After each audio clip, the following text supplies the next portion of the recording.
وبركاته. Before we start the service, I wanted to say a few words. And then our president, Jazakallah Khair, Brother Saad, would like to say a few words. And then our khatib will come. You'll have a respite, you'll have a break from me for one more week. We actually have a guest khatib who will be coming and giving the khutbah.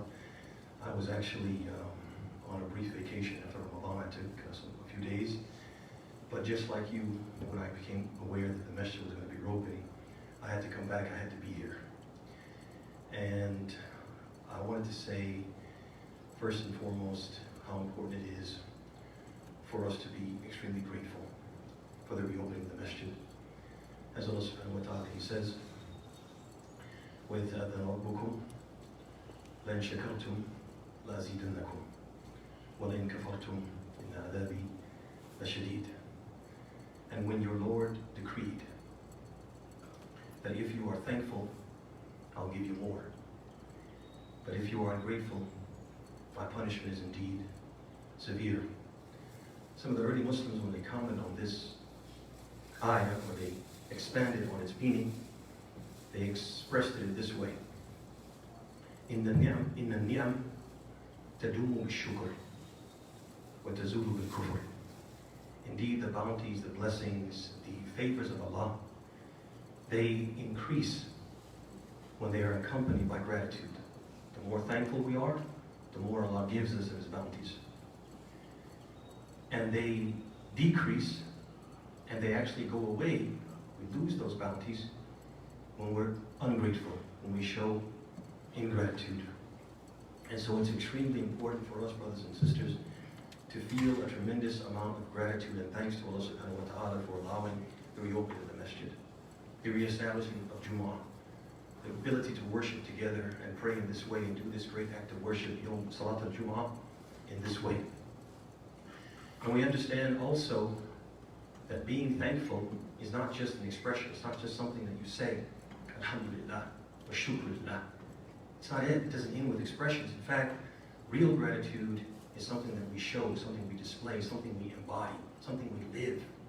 As Allah subhanahu wa ta'ala says in the Quran, إِعْمَلُوا عَلَى دَاوُودَ شُكْرًا. O family of David, do thanks. Show your gratitude. And so we have to understand, if we really, really are grateful for the reopening of the masjid and the fact that we have this masjid, we have to show it. That means when it opens more officially, more formally, and these 5 daily prayers are reestablished, we should be more frequent visitors. It shouldn't be a thing where 1 or 2 people are establishing salawat in this mosque, and there are days where only 1 person prays a given prayer. That we should make time for the mosque and show how much we appreciate it in our action. When the programs reopen, we should be a part of those programming, or part of that programming. And when the call is made to contribute, to help, whether that means with your physical resources, your physical body, come and be present and lend a hand, or with your financial resources, you give that help. We also understand that thanks is not complete unless it includes thanking the people who made things possible, along with and after the will of Allah. As the Prophet ﷺ said, "Man lam yashkur Allah, man lam yashkur nas lam yashkur Allah."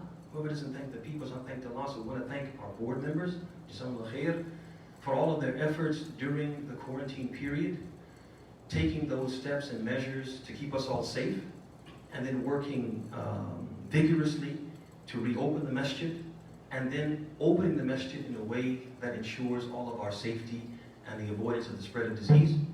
And we also want to thank you.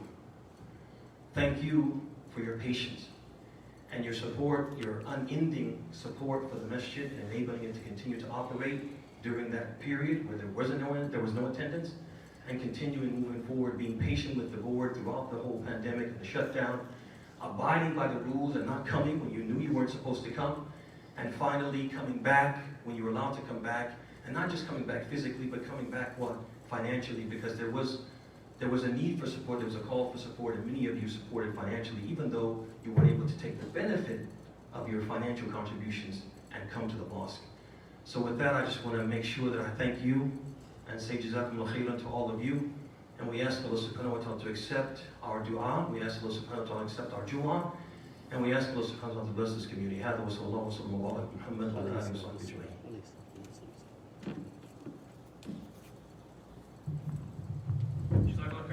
For those wise words and for the dua. Before we get started with the Jummah Khutbah, I have a few more logistical announcements to make. First and foremost, I want to thank all of you guys that are here today physically for making this process very smooth and efficient. We here take COVID-19 very seriously. We want to make sure that we're able to worship with the guidelines that are in place from health officials. And I think today you guys did an outstanding job in following instructions, coming with the necessary requirements, and doing so. So a big thank you for that. Moving forward, this is what Jummah is going to look like for the foreseeable future.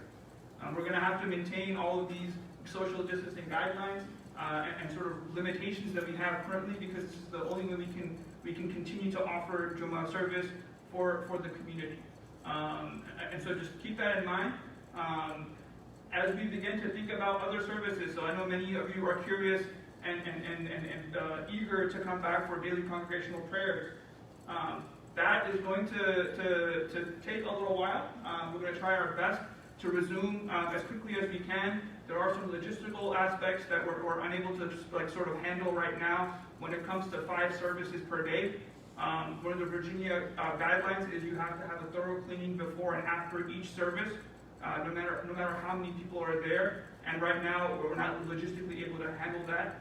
But inshallah, we'll be able to do that soon. We also wanted to make sure that people were abiding by sort of the guidelines that we've placed, because those same guidelines will be in effect for daily congregational prayers. And today you guys have given us a great vote of confidence in being able to do that with your efforts in being organized in this manner. The other thing I want to mention is that I know that many people know about Jummah, but many do not. And you might have friends or family members that do not know that we're resuming Jummah now. So I'm going to give you guys all a task to let your friends and family members know that we will have Jummah now. And I will also ask that you, if you have not done so already, sign up for our newsletter so you have the most immediate up-to-date information on our openings, such as when we're going to open for daily prayer. You can also find all of that on our website. So make sure you know our website, charlottesvillemasjid.com. We're going to try and have the latest information up there as well, including our newsletter. Lastly, and I mentioned this to a number of you when you entered, we're not going to have any sunnah prayer in the masjid after Salat al-Jummah.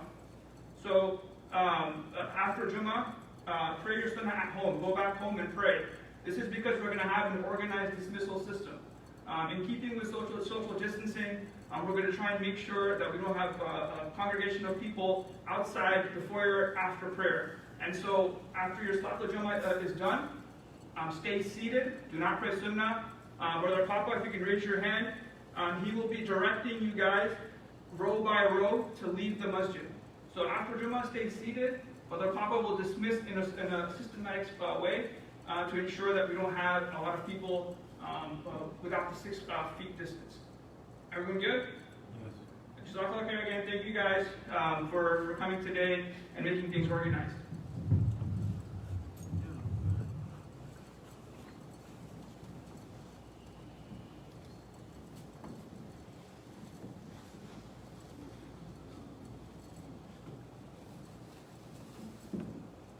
Assalamu alaikum wa rahmatullah. Wa alaikum assalam wa rahmatullahi wa barakatuh.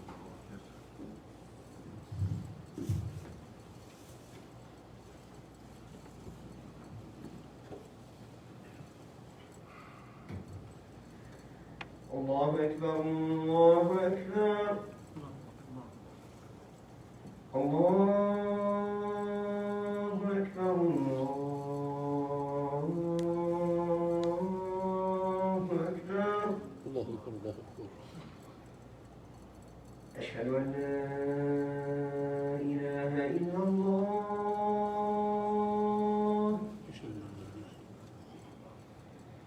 أشهد أن لا إله إلا الله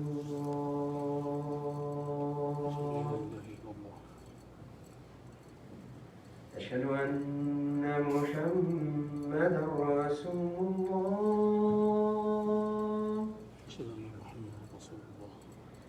أشهد أن محمدا رسول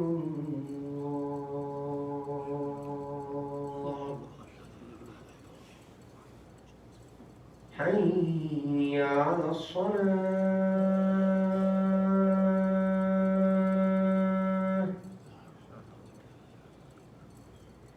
حي على الصلاة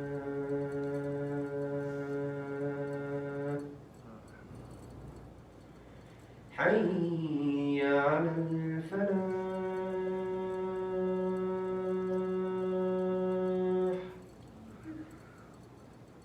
حي على الفلاح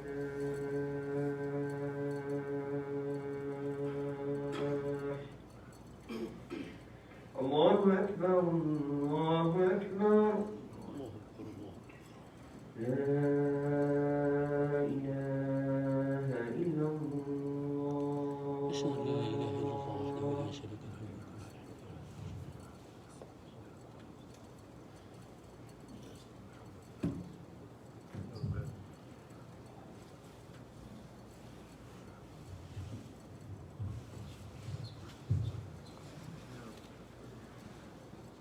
إن الحمد لله نحمده ونستعينه ونستغفره ونستهديه ونعوذ بالله من شرور أنفسنا ومن سيئات أعمالنا من يهده الله فلا مضل له ومن يضلل فلن تجد له وليا مرشدا وأشهد أن لا إله إلا الله وحده لا شريك له وأشهد أن محمدا عبده ورسوله اللهم صل وسلم وبارك على سيدنا وحبيبنا محمد صلى الله عليه وسلم ما ذكره الذاكرون وما غفل عن ذكره الغافلون. I begin by praising Allah as He worthy of the worship of the praise. I bear witness that there is no deity worthy of worship except Allah, and I bear witness that Muhammad sallallahu alayhi wa sallam is his prophet and his final messenger.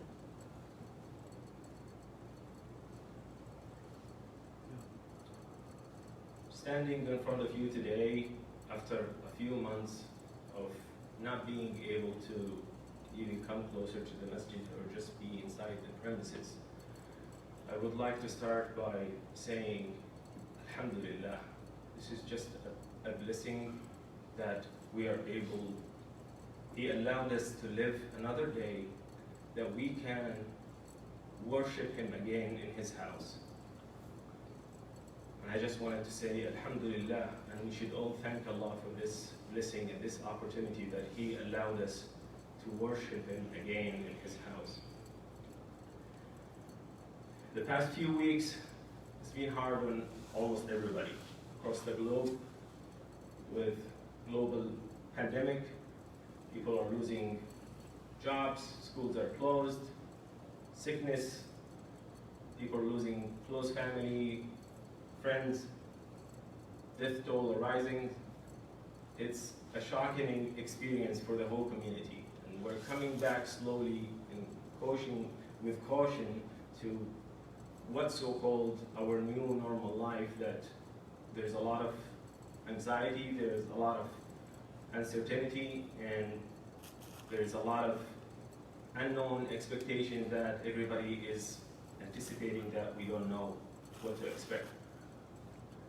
I would like to take a moment and shut down all this negativity that's coming from social media and from the news, and all that is what's happening around us that's bringing us down, and maybe try in a few moments to maybe shed some light on some bright side of this crisis that's happening, or maybe to see some benefits or some moral aspect that we could benefit and learn from. We learned after this pandemic experience that we took so many things for granted.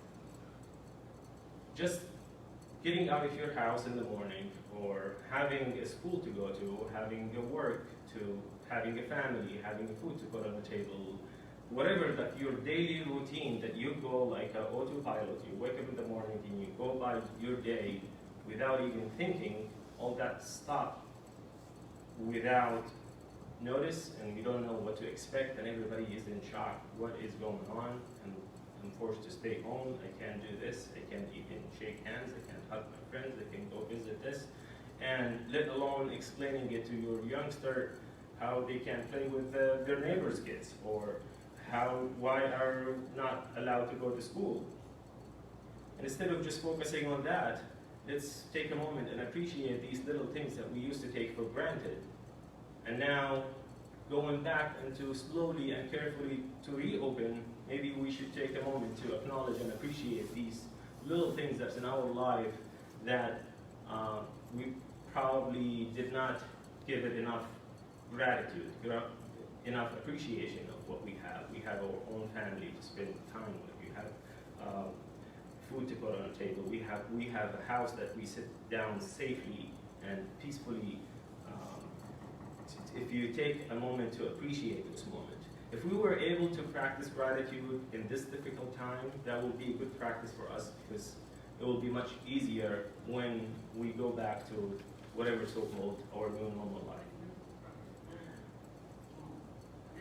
We also realize that less is more, because once you lose your job or you stay at home and you don't have enough income, you start to look at things that you are routinely do, or spend time, or going out, or eating in a restaurant, or you start looking at your budget and say, oh, I can live with this, I can live with that, and then all of a sudden you're living with so much less, and saying, oh, I'm filling my life, my time was filled with stuff that you can just take away, and you're still living happily, and eating, and fit, and fine, and everything. So you get to think about what you have and what you used to do before, and just reflect on the hadith. قال رسول الله صلى الله عليه وسلم من أصبح منكم معافى في جسده آمنا في سربه معافى في جسده عنده قوت يومه فكأنما حيزت له الدنيا. Like if you just walk up in the morning and reflect on this hadith, like everybody sit down and complain and whatever, and I get that. We all in this together. If you wake up in the morning, you have a roof on top of your head. You don't have a major sickness in your body. You have a food that's enough for the day, as if this whole life is just as if you're the king. You have everything that this life can offer to you, because nobody knows when is your last day, and then you're living that day and you have all that. Just reflect on that hadith. Other thing we reflect, I'll try to be short, I know that we started late. How tiny the virus, and how much a vast effect that has caused the whole globe to go and shut down. It just makes you think and say, Subhanallah. Subhanallah al-Khaliq al-Azim. So how great Allah is, who created this little tiny thing that shifted our life altogether. Another thing we could reflect on during the time of calamity, usually we tend to reflect. We tend to rediscover our faith. So that's a positive thing, because when you're busy in your life, you're going by, everything is going fine. But when something hits you, you start to reflect, check your heart, so what's going on, and start thinking about it, connect to Allah, which is also a blessing.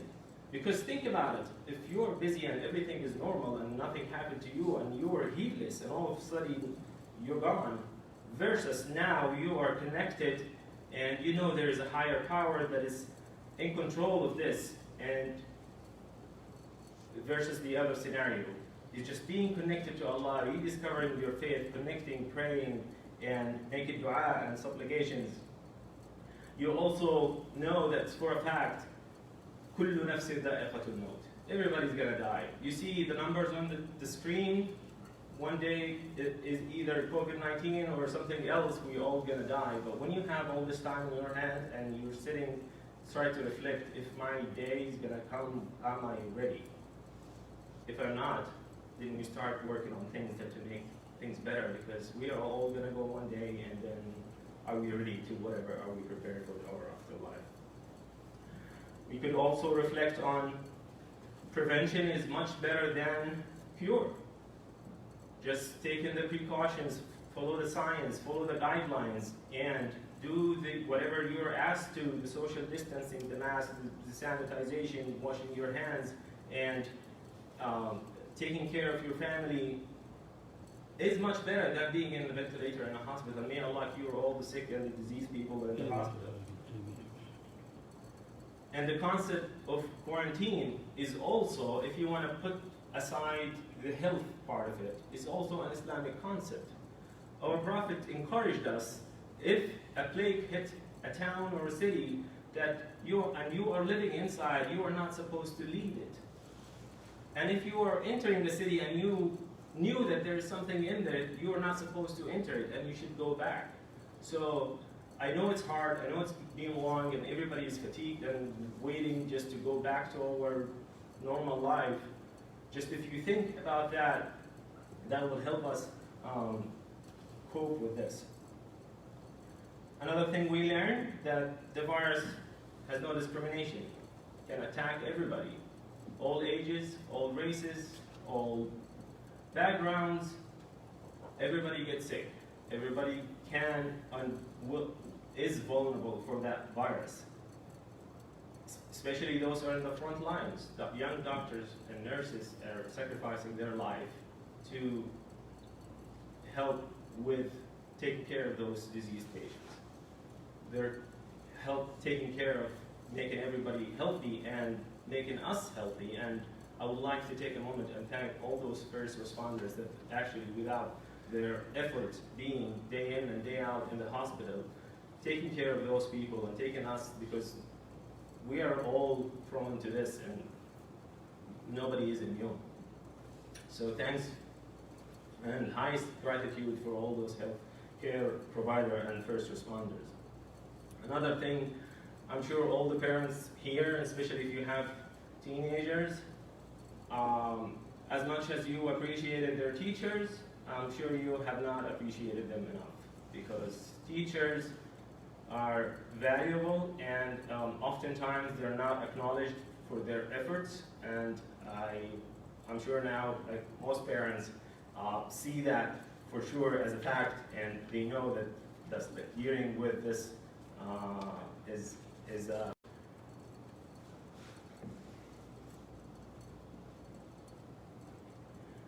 I wanted to end with the hadith of Prophet Muhammad sallallahu alaihi wasallam in his last sermon, and I will try to put the meaning of it when he said in his last sermon to condemn any racism to the bottom of it. And this is one of the famous speeches that he did, and it was the last sermon before he passed away, peace be upon him. He said, no Arab has a superiority over non-Arab. No white has a superiority over black, or no black has a superiority over a white, except by piety and good deed. So this is a fundamental principle in our religion, to condemn any racial discrimination or injustices that is affecting our brothers and sisters across the universe, and what's happening recently here as well. So I just want to emphasize on that. It is a core value of our religion to stand up for social justice, and may Allah protect us all. قولوا قولي هذا وأسأل الله العظيم أن يغفر لي ولكم. السلام.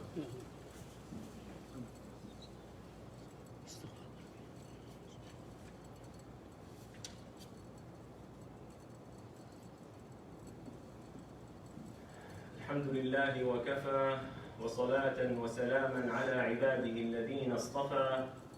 اللهم صل وسلم وبارك على سيدنا محمد وعلى آله وصحبه أجمعين. I would like to take a moment to just pinpoint a few things and how can we cope. I know it's easier said than done, and it's been long enough, and we are ready to just, everybody is fatigued and want to do something, want to get themselves out of this safely as sooner than later. Or if you're dealing with any emotional or mental issues that you needs help with. How can we hope? I found a very or an excellent source. If you go to yaqeeninstitute.org, there is, and just Google how to cope with coronavirus. I'm just going to pinpoint these ideas, and if you go there, there is an infographic, and it's a very well done way of going how to cope, because it helps. First of all, breathe. We're panicking, we're stressed out, and fight or flight all the way up. And if you want to act just based on these emotions or what's going on, you're going to end up doing something that you may or may not regret, or buy 10 stacks of toilet paper that you're not going to be able to use for the next 2 years or something. So take a moment and breathe. Take it easy. And remember who is in control. Like all this happened, how all of this happened? Who is in charge here? There is a greater God, Almighty Allah, is in control. So whatever happened, just have faith and trust in Him, and just take a moment and breathe, and move on. Take a break every once in a while. If you feel like you're overwhelmed, whatever, emotional, mental, financial, feeling down, take a break from this social media that is bringing everybody down. Like with all the bad news, whatever that's going on, take a walk. Read some Quran, do supplication, adhkar, tasbih. Focus on what you can do, because there is so many things you cannot do. But there is a few things that you can do, and go ahead and do them. And finally, a dua. Sincerely be by yourself and talk to Allah and ask Him for curing the sick. Ask Him for everything you need. Ask Him for going back. Ask Him for His help, for guidance. I will end with this hadith. قال رسول الله صلى الله عليه وسلم ما يصيب المؤمن من نصب ولا وصب ولا هم ولا حزن ولا أذى ولا غم حتى الشوكة يشاكها إلا غفر الله له بها خطاياه. Which can be translated to no fatigue, nor disease, nor sorrow, nor sadness, nor hurt, nor distress befalls on a Muslim, even if it's were to a prick of a thorn, but that Allah will expiate his sins for it. So all what we're going for with the right intention, that Allah subhanahu wa ta'ala will forgive all our sins. We'd like to take the last moment to sincerely go to Allah and ask Him and pray for Him and make some dua with this blessed crowd here. We all sincerely go to Allah, and if you follow me and say, Allahumma hdina fi man hadayt, Allahumma aafina fi man aafayt, Allahumma ruddana ila dinika raddan jamila, Allahumma aslih halana, ya hayyu ya qayyum, birahmatika nastaghith, birahmatika nastaghith, aslih lana sha'nana kullah, aslih lana sha'nana kullah, wa la takilna ila anfusina tarfata 'ayn. اللهم ارفع البلاء اللهم ارفع البلاء اللهم اشف المرضى عاف المبتلين اللهم عافنا واعف عنا ردنا إلى دينك ردا جميلا أصلح حالنا ثبتنا على طاعتك اجعل هذا الوباء نعمة لنا لا نقمة وأخرجنا منه أقرب إليك وإلى دينك يا الله. اللهم ارزقنا الإخلاص في السر والعلن. اللهم لك الحمد حمدا كثيرا طيبا مباركا أن أنعمت علينا أن نقف بين يديك اليوم. يا الله لك الحمد حمدا كثيرا طيبا مباركا. يا الله أنت تعلم أننا نشتاق إلى بيتك الحرام. أنت تعلم أننا نشتاق إلى مساجدنا لا تحرمنا يا الله. اللهم وفقنا يا الله. Oh Allah, help us all. Forgive our sins. Cure the sick. And forgive the dead. I mean, آمين. اللهم ردنا إلى دينك ردا جميلا وأصلح حالنا وصل اللهم وسلم وبارك على سيدنا محمد وآله وصحبه.